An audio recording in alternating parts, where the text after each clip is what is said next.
तो प्रधानमंत्री नरेंद्र मोदी को अभी आप अहमदाबाद से सुन रहे थे, तो वो पर्यावरण को लेकर बात कर रहे थे, प्लास्टिक के खतरे से आगाह कर रहे थे। तो अमिताभ जी, फिलहाल फिर यूपी की राजनीति की ओर हम लौटेंगे। तो जो कुछ कदम आज विपक्ष का है, जरा उसके खतरे बताइए, उसके मायने बताइए। डिबेट को हम चाहेंगे आगे बढ़ाया। तिवारी जी,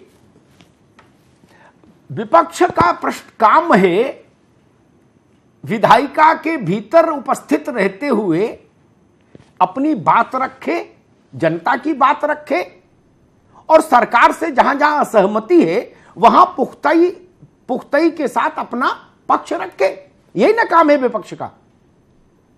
लेकिन जब आप सदन से बाहर हो जाएंगे तब तो आप अपनी जिम्मेदारी का निर्वहन नहीं कर सकते। या फिर भी कोई रास्ता है?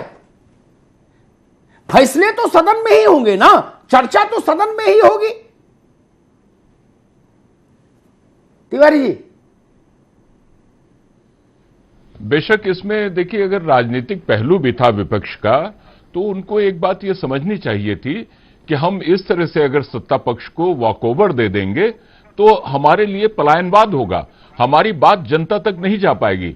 अभी अगर कल के मीडिया में या आज से जो इलेक्ट्रॉनिक मीडिया वो तो जीवंत चीजें देता है, वो अगर कोई भी इस बात की, इस डेवलपमेंट की सूचना दे रहा है जनता को, तो सीधे देगा कि विपक्ष के बगैर ये पूरी बहस हुई और फला ने ये कहा, उन मंत्री ने ये कहा, मुख्यमंत्री ने ये कहा। अब सवाल एक ये है, अगर विपक्ष भी होता वहां पर, तो जो वास्तव में लोकतंत्र की एक स्वस्थ लोकतंत्र की आवश्यकता है कि अगर मजबूत सत्ता पक्ष हो तो मजबूत विपक्ष भी हो, और कम से कम मजबूत हो या कमजोर हो लेकिन मजबूत आवाज तो हो उसकी। अगर वहां आवाज ही नहीं, शून्यता है, तो फिर वास्तव में केवल एक तरफा एक बात होती रहेगी। और फिर अभी बात हमने पहले भी ये कही थी कि जो संयुक्त राष्ट्र के मुद्दे थे उनमें से 2 मुद्दे यहां पर नहीं थे क्योंकि उनकी प्रासंगिकता नहीं थी।